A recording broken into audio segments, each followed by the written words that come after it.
Buenas tardes, el día de hoy vamos a ver la clase de ejercicio excéntrico, eh, después de la clase anterior, que fue la clase de fuerza. El ejercicio excéntrico, bueno, primero sabemos que el ejercicio excéntrico es un ejercicio en el que el músculo se encuentra en proceso de elongación, o sea, cuando se aleja el origen de la inserción, mientras el músculo está ejerciendo una carga ante una fuerza externa para vencer una fuerza externa. Este tipo de ejercicios han sido estudiados en el transcurso de muchos años debido a su gran efectividad tanto en la prevención como en la rehabilitación de lesiones. Dentro de los estudios que se han realizado se han encontrado diversa cantidad de beneficios de este tipo de ejercicios y quiero que hoy veamos pues, cuáles son esos beneficios, cuáles algunas de las recomendaciones en cuanto al ejercicio para prevención de lesiones o algunos sistemas de entrenamiento, otros en cuanto a rehabilitación, los sistemas de entrenamiento que se recomiendan utilizar y la evidencia científica que hay al respecto, que digamos que afirma o reconfirma o de pronto nos muestra que a muchas de las cosas que en teoría se han demostrado en la práctica no se han encontrado como tal. Dentro de los beneficios del ejercicio excéntrico encontramos a las adaptaciones neuromusculares, pues se dice que el ejercicio excéntrico tiene adaptaciones neuromusculares después de muy pocas sesiones de entrenamiento, a diferencia del ejercicio concéntrico isométrico, que como ustedes saben requieren por lo menos de mínimo 6 semanas para encontrar resultados favorables, para encontrar resultados significativos en cambios, por ejemplo, en la hipertrofia o en la resistencia muscular. La eficacia, también se ha demostrado eficacia en la prevención y rehabilitación de lesiones gracias a que aumentan el umbral de ruptura del músculo, mejoran la capacidad para absorber cargas. Además que estas adaptaciones que se generan se producen permanecen por varios meses después del entrenamiento. Y también hay una alta eficacia en el entrenamiento de lesiones tendinosas crónicas. Eso también gracias a unos cambios que se mencionan tanto a nivel del músculo como a nivel tendinoso, sobre todo en el tendón. Se han encontrado cambios importantes a nivel de su fisiología que hacen que sean los ejercicios recomendados para las tendinopatías, específicamente para la tendinopatía rotuliana. En cuanto a las adaptaciones neuromusculares, tenemos unos factores que son neurales, mecánicos y celulares. Dentro de los factores neurales, tenemos que digamos, el entrenamiento con ejercicio excéntrico tiene unos efectos no solamente en el lado que se está realizando el entrenamiento, sino también en el lado contralateral. Esto se dice que es debido a que pues hay un cruce de fibras en el sistema piramidal cuando nosotros enviamos la información digamos, voluntaria para ejecutar un movimiento. Y este cruce de fibras y de información entre los hemisferios hace que de pronto se puedan observar también algunos cambios y adaptaciones en el lado contralateral. Por otro lado están los factores mecánicos. Esos factores mecánicos básicamente se fundamentan en el aumento de la longitud del músculo y a nivel celular pues se incrementa la síntesis de proteína muscular.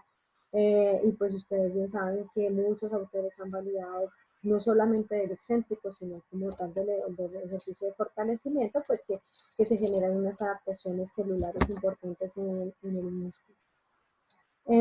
También tenemos un aumento de la fuerza de tensión tendinosa. El ejercicio excéntrico estimula específicamente la unión miotendinosa y el tendón. Por eso también nos menciona de que hay efecto en el alargamiento de la unión miotendinosa, lo que hace que sea mayor resistente a ejercicios tanto que exijan flexibilidad como una alta carga de fuerza. Y también hay una alteración en la percepción del dolor, lo que hace pues que haya un tanto disminución de la sensación dolorosa en procesos de rehabilitación como adaptaciones tendinosas y musculares. Aquí podemos observar unas fases de rehabilitación mediante el ejercicio excéntrico que se desarrollan en la rehabilitación del desgarro isquiotibiales. Estas fases pues son fase 0, que es 5 días después del desgarro, de la lesión. Los primeros 5 días se respeta el proceso inflamatorio, por lo tanto no se recomienda realizar ejercicios activos o que vayan a generar algún tipo de estiramiento y una mayor ruptura del músculo o mayor proceso inflamatorio. Pero después del 5.º día se habla de una fase 0 en la que yo voy a realizar un ejercicio donde el músculo isquiotibial, que es el músculo que va a, digamos que se va a rehabilitar en este caso, pues esté a favor de la gravedad, ¿sí? La acción de ese músculo en este caso está a favor de la gravedad. Quiere decir que la acción concéntrica del cuádriceps eleva el miembro inferior y en el descenso, y pues en ese caso habría una acción excéntrica del isquiotibial y controlando ese movimiento de elevación, pero en el descenso pues netamente es la gravedad la que hace, digamos, no es la contracción concéntrica del isquiotibial, sino la gravedad es la que desciende el pie. En la fase 1, que es cuando ya estamos en un proceso más de una fase proliferativa, yo lo que quiero es, ustedes saben que lo que uno busca es reacomodar fibras musculares, ¿sí? Entonces, en este caso ya se necesita algo de carga, por tanto ya el isquiotibial, la acción del isquiotibial está en contra de la gravedad, de tal manera que al descenso, al extender el miembro inferior, tenemos que tener un buen control de isquiotibial, pero sin mayor carga que solo el peso de la pierna. Entonces tenemos una acción concéntrica de los isquiotibiales al subir y una acción excéntrica al descenso. Y al final, pues la acción termina es dependiendo del dolor. En momentos en que si de pronto a partir de los 45 grados yo empiezo a sentir dolor, me devuelvo, puede ser, ¿sí? Estamos hablando de que trabajamos con el umbral del dolor del paciente para trabajar a toda su tolerancia, porque en la medida que el músculo se puede ir estirando, puede ir generando sensación dolorosa cuando se está en un proceso de rehabilitación. En la fase 2 tenemos que ya estamos contra gravedad, es un ejercicio similar al anterior, pero con carga. Esta fase puede extenderse porque ya estamos en una fase más de maduración. Entonces, pues, encontramos que esas cargas pues, van desde las cargas más bajas, donde yo puedo colocar, empezar si es una mancuerna, una libra, si es un Teraban, pues el Teraban amarillo con el menor porcentaje de elongación, y ir aumentando progresivamente la carga. Esa carga depende de qué? Pues de la evolución del paciente.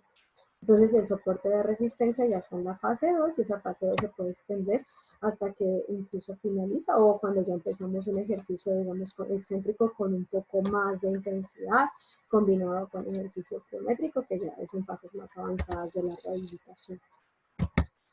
En cuanto a los sistemas de entrenamiento, quiero que veamos unos videos que nos muestran sistemas de entrenamiento. Tenemos la tecnología isoinercial, que son unas máquinas que consisten no de cargas, de peso, como las del gimnasio, sino de unas poleas, que la polea lo que hace es que mediante la inercia se genera una fuerza externa que exige al músculo para que se contraiga tanto de forma concéntrica como excéntrica, estimulando el componente elástico del músculo. Y la tecnología yo-yo y la polea cónica son pues también tecnologías similares que tienen unos objetivos similares. Vamos a ver unos videos que nos van a mostrar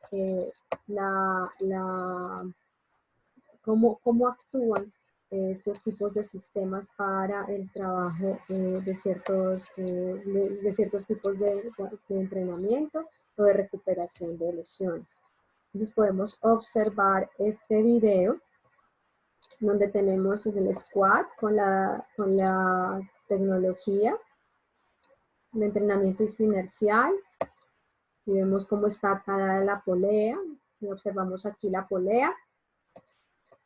Tenemos diferentes tipos de ejercicios.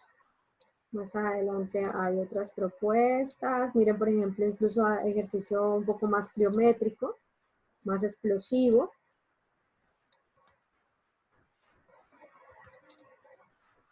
Podemos hacer variaciones con este tipo de imagen, con este tipo de tecnología.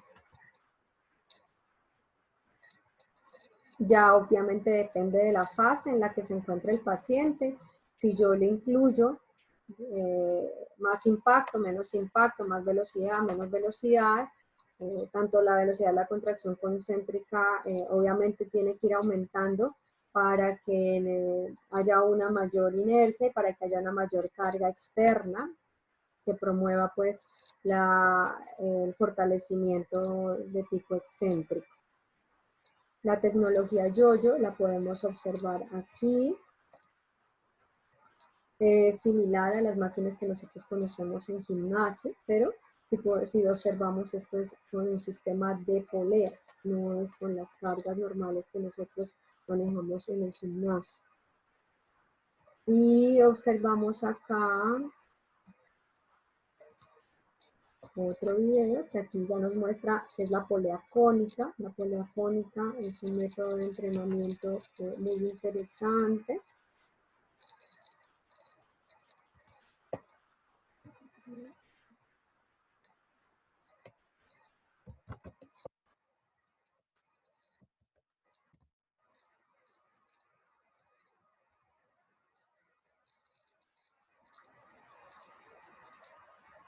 Un segundo, por favor.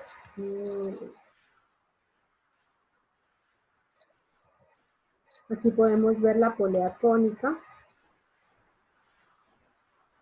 Este trabajo, pues generalmente consiste de un cono, como nosotros lo podemos ver.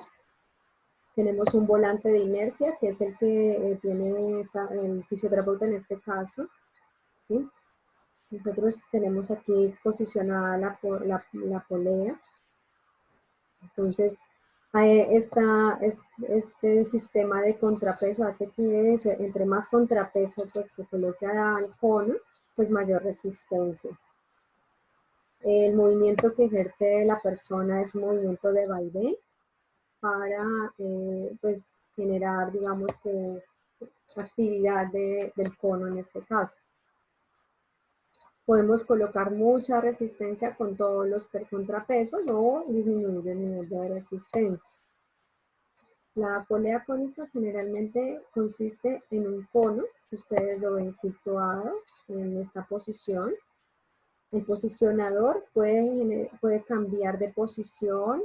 Si lo ponemos hacia arriba es mayor resistencia y si lo ponemos abajo es mayor velocidad. ¿Por qué? Porque es como un sistema de poleas como el de la bicicleta, ¿sí? Entonces aumentamos el tamaño del piñón o lo disminuimos dependiendo de la cantidad de resistencia que queremos lograr o ya si lo cambiamos si queremos más velocidad. Es prácticamente lo mismo.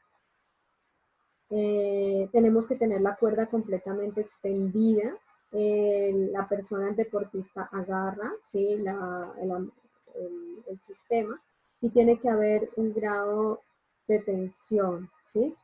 En este caso, él va a hacer un ejercicio de tracción lateral de un plano inferior a un plano superior y lo que hace el deportista es un trabajo excéntrico con el uso de la polea cónica. En este caso, pues tiene mayor velocidad porque el posicionador está en la parte de abajo, ¿sí?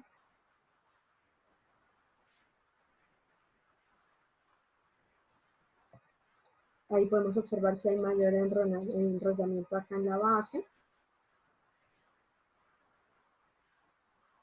O si lo subimos, ¿sí?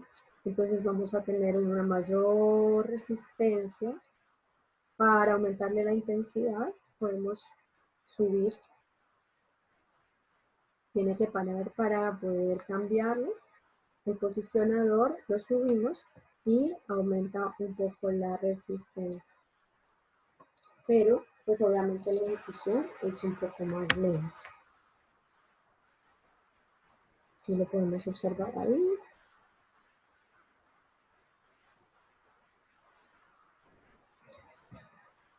Entonces ustedes pueden ver, hace concéntrico al subir y excéntrico al bajar porque tiene que frenar. Entonces cuesta mucho más desacelerar, hacer el excéntrico, cuando tenemos el posicionador en la parte de arriba. ¿sí? En este caso es el ejemplo que yo les ponía de la bicicleta sería el piñón pequeño. En el piñón grande obviamente tenemos más velocidad y tenemos menos resistencia. Entonces, este es el tipo, digamos, de poleas que nosotros podemos encontrar para el entrenamiento de fuerza.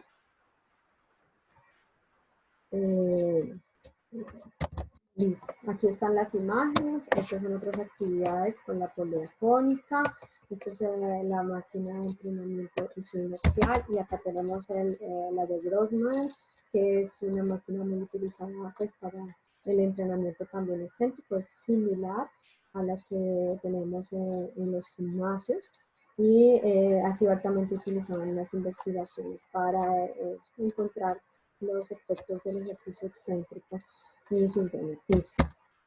Aquí tenemos un artículo que es una revisión sistemática que nos muestra esta revisión. Ellos hacen, si ustedes pueden ver, muestran inicialmente una teoría del iceberg donde quieren mostrar en este esquema cómo se presenta una tendinopatía patelar crónica o en general una tendinopatía crónica.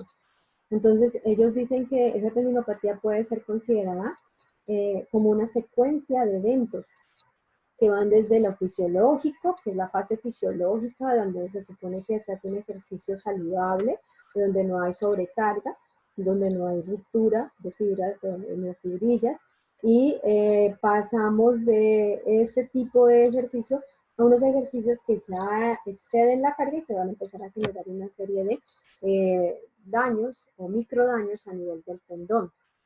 Entonces, este iceberg representa lo que sucede en condiciones fisiológicas durante la práctica de ejercicios normales, generalmente si los tiempos de recuperación son inadecuados, yo ya empiezo o tengo un esfuerzo repetitivo, yo ya empiezo a sufrir microrupturas, ¿sí? Entonces tengo una fase fisiológica donde el ejercicio pues, saludable no genera mayor ruptura, o ya paso a una fase de microrupturas donde hay una relativa sobrecarga y donde yo puedo empezar a ver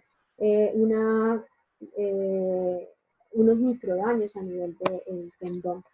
Pasando a una tercera fase, que es la fase, pues en este caso sería la fase neurogénica, donde yo ya encuentro que hay una liberación o se produce una cascada patogénica donde se liberan mediadores químicos, factores de crecimiento vascular, radicales libres de oxígeno, lo que resulta pues o se traduce en una inflamación neurogénica. Y después ya de esa inflamación, o sea, paso de la microruptura a la fase neurogénica y posteriormente ya se manifiesta el dolor. Entonces podemos ver que generalmente el dolor es como la punta del iceberg, o sea, lo que nosotros podemos observar, pero cuando nosotros observamos el dolor, ya han pasado unas fases anteriormente de daño a nivel del tendón, que nosotros muchas veces no lo podemos ver, por eso este tipo digamos, de dolor y de procesos son degenerativos crónicos, ya que desde el dolor no corresponde, digamos, al síntoma de alarma, mientras ya existe una serie de eventos que subyacen a esta condición. Entonces ya cuando aparece el dolor, pues ya los cambios son crónicos, son degenerativos y el tendón ya tiene una serie de, digamos, de daños que son difíciles de revertir. El programa excéntrico de la tendinopatía, digamos, aquiliana, que se ha establecido en algunos programas, se ha basado en movimientos suaves, tratamientos progresivos, adicionando carga y en lo posible, pues, libres de dolor durante el movimiento excéntrico. Algunos protocolos han servido de referencia para realizar estudios clínicos en pacientes con tendinopatía crónica. Estos ejercicios incluyen pues, los ejercicios con sentadillas, como ustedes pudieron ver en los ejemplos anteriores. Fromm es uno de los autores que han propuesto carga mecánica, que esa carga mecánica es esencial para la salud y el rendimiento de los tendones, ya que es importante para su proceso de rehabilitación y de reestructuración después de la lesión. Parece que también esa carga es un factor importante para la adaptación estructural de los músculos y es por eso que nosotros encontramos que ellos al realizar esta revisión sistemática encuentran, después de muchísimos artículos y de hacer una revisión minuciosa de cada uno de ellos, seleccionan y terminan seleccionando solamente 4 artículos en su revisión sistemática que pues debido a que los demás fueron excluidos por los criterios de selección que ellos determinaron.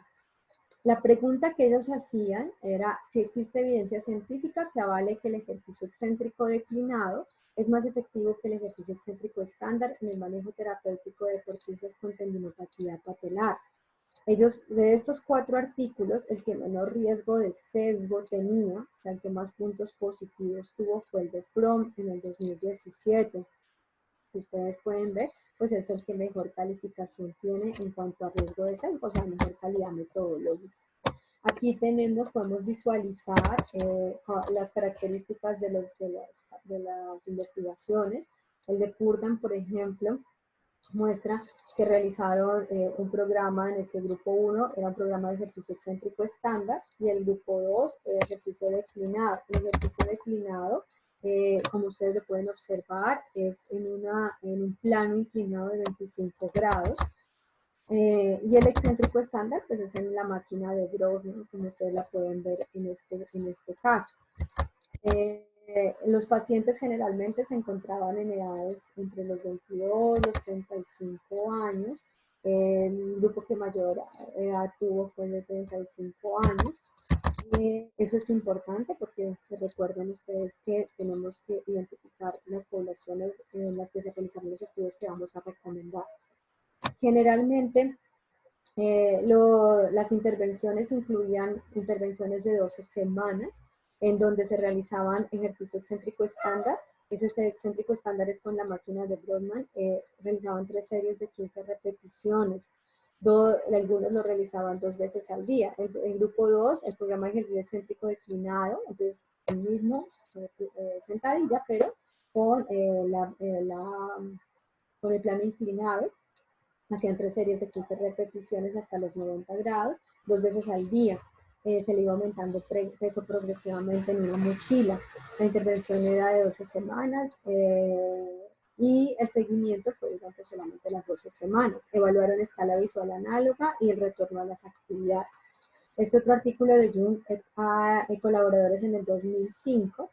Ellos hicieron un seguimiento también a 12 meses, ellos hicieron seguimiento pero a 12 meses. Evaluaron el dolor con EVA y la VISA-P, que es una escala de funcionalidad que se utiliza para tendinopatías patelar. Ellos utilizaron un grupo con fisioterapia, donde hacían pues, el grupo de trabajo excéntrico y otro excéntrico declinado.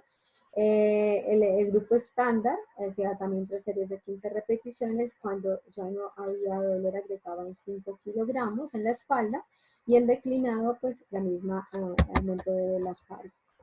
Fromm, que es el de menor riesgo de sesgo, hizo un programa también, que hicieron también la misma comparación, a 3 meses, que evaluaron dolor, la VISA-P, CMJ, que es el de salto contra movimiento, y la extensión isocinética.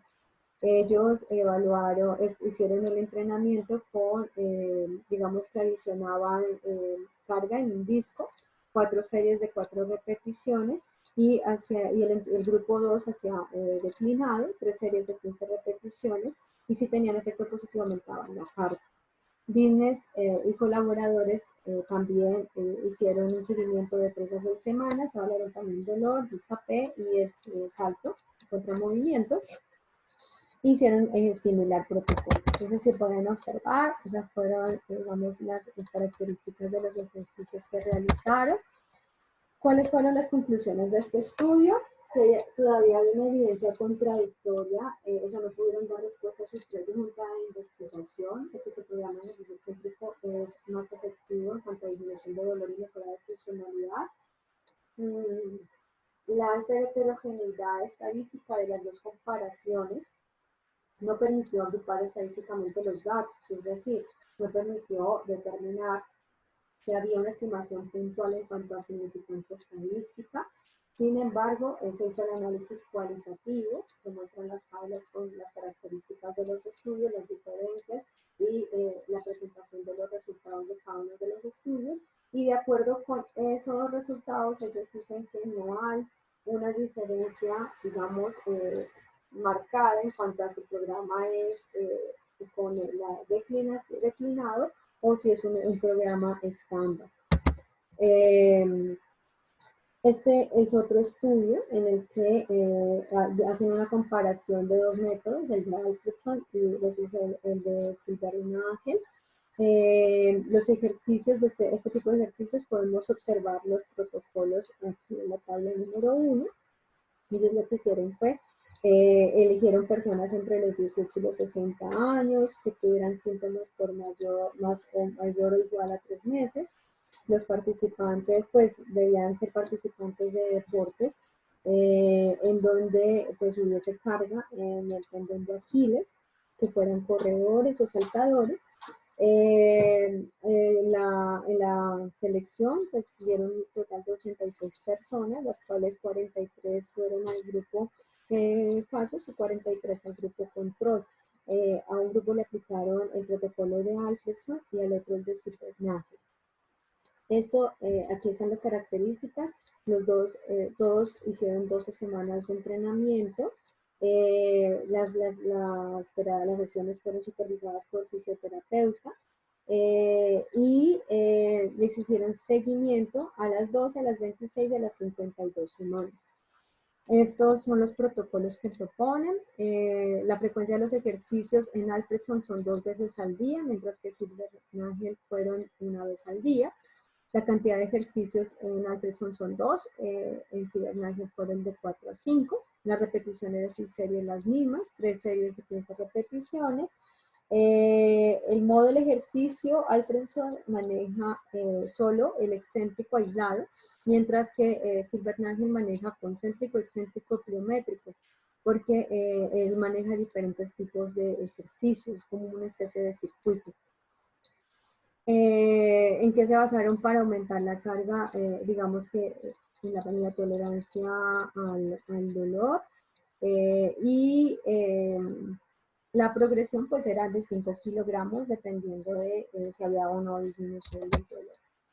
En este tipo de estudio mostraron que tampoco había una diferencia significativa si el ejercicio se realizaba con alguno de los dos protocolos. Ellos mostraron que los dos protocolos, digamos que tenían buenos resultados tanto a nivel de disminución de dolor como de funcionalidad, sin haber una diferencia significativa entre los resultados de ambos grupos.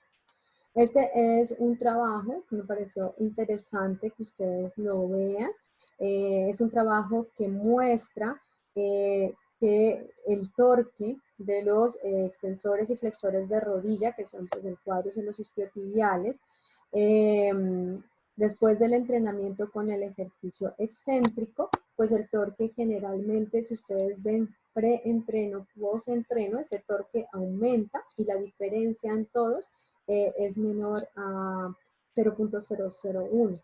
Es decir, que podemos observar que hay un cambio significativo comparado con la contracción isométrica. Estos son los resultados que están en asterisco, son resultados que fueron comparados con contracción isométrica. Aquí y excéntricos a 30 grados y a 120 grados. Entonces, si podemos observar si hay un cambio significativo, sobre todo a 30 grados, en los 30 grados de contracción, y en el test pareado, que es el que nos muestra si hay significancia estadística, nos muestra que esa diferencia es estadísticamente significativa en los extensores de rodilla principalmente. Este trabajo también muestra en los flexores, que son pues, los isquiotibiales. Sin embargo, si nosotros podemos observar, pues la diferencia muestra que no es significativa. En el estudio, en la razón, ¿sí? Del torque isquiotibiales cuádriceps, o sea, cuando yo hago una razón de el torque entre los dos grupos musculares, muestra que también hay unos cambios significativos en cuanto al trabajo excéntrico, tanto a 30 como a 120 grados. Mientras que los cambios en electromiografía de superficie de los músculos extensores y flexores no mostraron muchos cambios significativos. De pronto podemos ver aquí en el excéntrico a 120 grados, hay una, digamos que hay una leve muestra de mejoría post-entrenamiento. Sin embargo, pues en la conclusión los autores dicen que si nosotros podemos ver, no hay unas diferencias estadísticamente significativas cuando ya se analiza la razón entre los isquiotibiales y el cuádriceps en la electromiografía de superficie. No hay ningún cambio que de estos que se mostraron anteriormente, que al analizar la razón IQ, que sería cuádriceps isquiotibial, de que ese cambio sea significativo. Entonces ellos dicen es que sí aumenta el torque, o sea, que aumenta la cantidad de fuerza generada en los músculos, pero no garantiza que haya un mayor reclutamiento de unidades motoras. Eso es como, digamos que una de las grandes controversias que se genera porque ustedes ven y leen sobre ejercicio excéntrico, muchos autores hablan sobre que si hay mayor reclutamiento, pero si ustedes ven hay estudios que han corroborado que ese reclutamiento, cuando se hace la razón de los resultados de electromiografía de cuádriceps isquiotibiales, no muestran resultados significativos. Este es otro estudio de prevención de tendinopatía rotuliana con ejercicios excéntricos en deportistas. Este estudio se hizo con jugadores de baloncesto. Algunos se sometieron, miren, a planos inclinados, unos sin carga, otros con carga. Y ellos mostraron, lo que ellos analizaron básicamente fue los cambios en las longitudes del músculo, tanto en la longitud anteroposterior como en la transversal y la lateromedial. Si ustedes pueden ver, aquí observamos, este es el grupo control y estos fueron los otros dos grupos de intervención. Al grupo control no se le aplicó nada y a los grupos de intervención a uno se les aplicó plano inclinado solo con balón, otros con peso, con carga. Estos son los grupos con carga, estos son los grupos sin carga.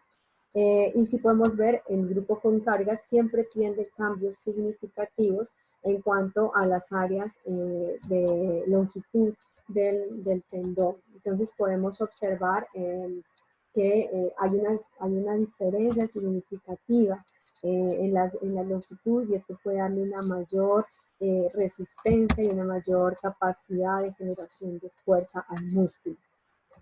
Entonces, tenemos básicamente estos estudios y estas son algunas de las bibliografías que ustedes pueden revisar. Ya les envío también la bibliografía de algunos libros que pueden revisar de forma electrónica para que aumenten pues como la cantidad de información sobre lo que son los ejercicios excéntricos.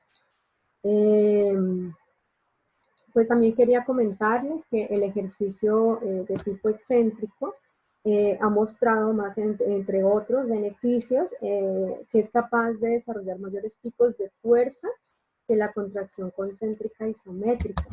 Dentro de, digamos, de los otros beneficios que encontramos, en los picos de fuerza. Los picos de fuerza, varios autores han mostrado que eso puede haber desde un 13.5% hasta un 40% mayor pico de fuerza en la contracción excéntrica que en la contracción concéntrica e isométrica.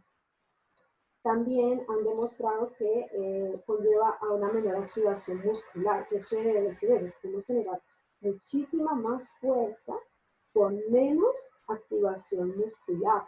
Esto pues, le da una ventaja grandísima al ejercicio excéntrico porque puede ser que tú no quieras, digamos, que aumentarle tanto la activación al músculo porque está en un proceso de una tendinopatía, por ejemplo, crónica, pero sí necesitas que aumente la fuerza y su capacidad de vencer una carga.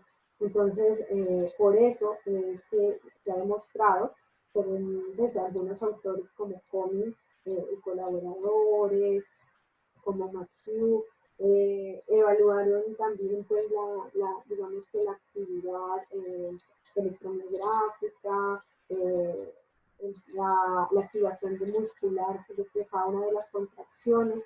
Hay un trabajo muy interesante en donde se analizaron eh, los, la actividad muscular del músculo bíceps, tanto durante la contracción isométrica como durante la excéntrica y la concéntrica. Y se demostró que hay una mayor activación, que hay una mayor fuerza generada cuando se realiza una contracción excéntrica en el mismo músculo.